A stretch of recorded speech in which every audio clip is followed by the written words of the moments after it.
Hello friends, আসসালামু আলাইকুম। সবাই কেমন আছেন? আশা করি সবাই ভালো আছেন।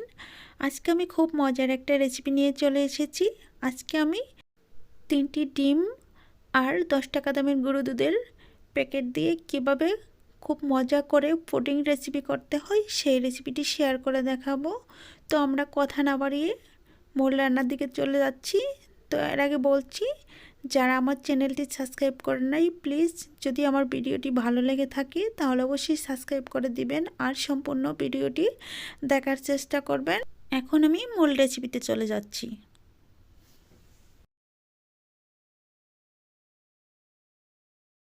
পুডিং তৈরি করার জন্য চুলায় একটা প্যান বসিয়ে তারপর এখানে আমি একটু ক্যারামেল তৈরি করে নিব। ক্যারামেলের জন্য এখানে আমি মেজারমেন্টে কাপ দিয়ে হাফ কাপ চিনি নিয়ে নিয়েছি। চিনিটা দেওয়ার পর এমনি গলতে শুরু করেছে, তবে ক্যারামেল বানানোর সময় একটু খেয়াল রাখতে হবে ক্যারামেলটা যাতে পুড়ে না যায়। তার জন্য জালটা মিডিয়াম আঁচে রেখে তারপর ক্যারামেলটা রেডি করে নিতে হবে। তা না হলে যদি ক্যারামেলটা পুড়ে যায় তাহলে পুডিংটা তিতো তিতো লাগবে, তখন খেতে কিন্তু ভালো লাগবে না। ক্যারামেলটা গলতে শুরু করেছে, এইভাবে কিছুক্ষণ রান্না করলে ক্যারামেলটা রেডি হয়ে যাবে। আমি চুলার আঁচটা মিডিয়ামে রেখে তারপর ক্যারামেলটা তৈরি করে নিচ্ছি। তো দেখতেই পাচ্ছেন ক্যারামেলটা প্রায় হয়ে আসছে। তো এভাবে কিছুক্ষণ রান্না করলে ক্যারামেল হয়ে যাবে। তো ক্যারামেল রান্না করার পরেই যে বাটিতে আপনারা পুডিং সেট করবেন ঠিক সেই বাটিটা রেডি করে রেখে তারপর বাটিতে ক্যারামেলটা ঢেলে দিয়ে সঙ্গে সঙ্গে সেট করে নিতে হবে, তা না হলে শক্ত হয়ে যাবে। তো আমি এই বাটিতে পুডিংটা রেডি করব, তার জন্য এখানে আমি ক্যারামেলটা ঢেলে দিচ্ছি। তো একটু খেয়াল রাখবেন ক্যারামেল ঢালার পর কিন্তু বাটিটা অনেকটা গরম হয়ে যেতে পারে। তো এটা হালকা হাতে ধরে ঘুরিয়ে ঘুরিয়ে সেট করে নিতে হবে। তো আমাদের সেট করে নেওয়া প্রায় হয়ে গেছে, এটা আমি সাইড করে রেখে দিব সেট হওয়ার জন্য। তারপর পুডিং তৈরির জন্য ব্যাটারটা রেডি করে নিব। তো ব্যাটার রেডি করে নেওয়ার জন্য এখানে আমি 3টি ডিম নিয়েছি। তারপর এখানে মেজারমেন্ট কাপের হাফ কাপ চিনি নিয়েছি। তারপর এটাকে ডিম আর চিনি ভালোভাবে মিশিয়ে নিতে হবে যাতে ব্যাটারটা খুব সফট হয় আর পুডিংটা ঠিকঠাকভাবে তৈরি হয়। তো আমার এটা মিশিয়ে নেওয়া হয়ে গেছে, সাইড করে রেখে দেব। তারপর এখানে আমি 10 টাকা দামের গরুর দুধের প্যাকেট 5টা প্যাকেট নিয়েছি। নিয়ে তারপর কুসুম গরম পানি দিয়ে তারপর দুধটাকে রেডি করে নিচ্ছি। তো এটা জাল দেওয়া লাগবে না, এমনিতেই ঘন হয়ে যাবে। তো এটা ভালোভাবে মিশিয়ে নিতে হবে যাতে ভিতরে কোনো লাঞ্চ না থাকে, তাহলে কিন্তু পুডিংটা ভালো হবে না। তো মিশিয়ে নেওয়া হয়ে গেছে। এখন আমি ডিমের ব্যাটারটার সাথে দুধের ব্যাটারটা অ্যাড করে দিচ্ছি, দিয়ে তারপরে এটা আমি আবার ভালোভাবে মিশিয়ে নিচ্ছি। তো এই কাজটা একটু সময় নিয়ে করতে হবে, তাড়াহুড়া করলে চলবে না। তারপর দিয়ে দিচ্ছি ভ্যানিলা এসেন্স, কারণ এখানে একটু ফ্লেভারের জন্য আমি এটা অ্যাড করে দিচ্ছি, কারণ ডিমের একটা গন্ধ আছে, গন্ধটা চলে যাওয়ার জন্য। আপনারা চাইলে এখানে এলাচ গুঁড়ো বা অন্য কোনো ফ্লেভার অ্যাড করতে পারেন। তো এটা ভালোভাবে মিশিয়ে নিয়ে যে পাত্রে পুডিংটা সেট করব আমি সে পাত্রে ব্যাটারটুকু ঢেলে দিব। তো ঢেলে দেওয়ার আগে এটা ভালোভাবে ছেঁকে নিতে হবে, ভিতরে যদি কোনো লাঞ্চ থাকে তাহলে এটা ছাকনাতে আটকে যাবে আর ব্যাটারটা খুব স্মুথ হবে। তো আমি সবটুকু ব্যাটার ঢেলে ছেঁকে নিচ্ছি। দেখতেই পাচ্ছেন এখানে গরু দুধের দলা দলা কিছু বের হয়েছে। তো এটা সাইড করে রেখে তারপর এই ব্যাটারটা আমি ঢাকনা দিয়ে ঢেকে দেব। আপনারা চাইলে ফয়েল পেপার বা অন্য কিছু দিয়ে ঢেকে দিতে পারেন যাতে করে ভাপের পানিটা ভিতরে না যেতে পারে।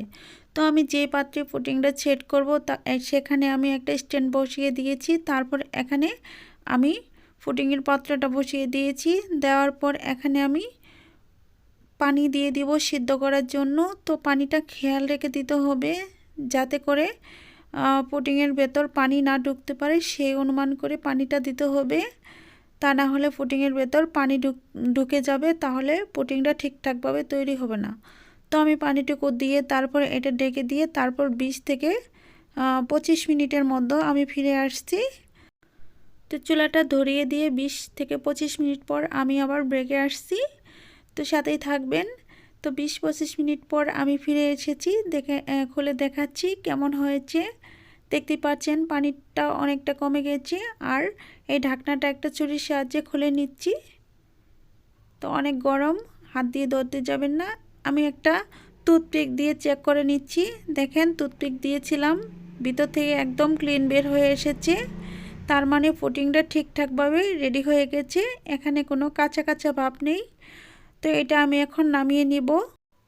নামিয়ে নিয়ে রুম টেম্পারেচারে রেখে ঠান্ডা করে নিব। তারপর আধা ঘন্টার জন্য ফ্রিজে রেখে সেট করে নিব। তো আধা ঘন্টা পর ফিরে আসছি, কেমন হয়েছে ফিরে এসে দেখাচ্ছি। তো আমি আধা ঘন্টার পর ফিরে এসেছি। দেখেন এখন একদম সেট হয়ে গেছে,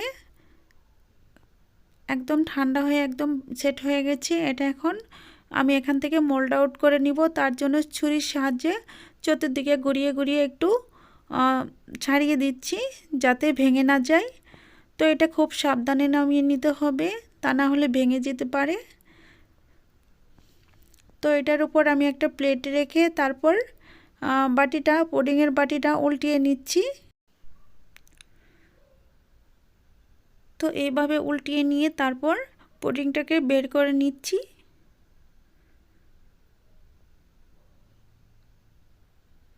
এই কাজটা একটু আস্তে করতে হবে, তা না হলে তাড়াহুড়া করলে ভেঙে যেতে পারে। তো দেখেন পুডিংটা কত সুন্দর হয়েছে আর কত সুন্দর একটা কালার চলে এসেছে, দেখেই বুঝতে পারছেন। তো আপনারাও এইভাবে যদি বাড়িতে ট্রাই করেন, অবশ্যই আমার আজকের রেসিপি যদি ফলো করে তারপরে আপনারা যদি বাড়িতে বানানো ট্রাই করেন, অবশ্যই আমার মতো সাকসেস হবেন। দেখেন তারপর আমি একটু কেটে দেখাচ্ছি কেমন হয়েছে। একদম নরম একটা তুলতুলে পুডিং হয়েছে, মুখে দিলেই মিলে যাওয়ার মতো একটা পুডিং।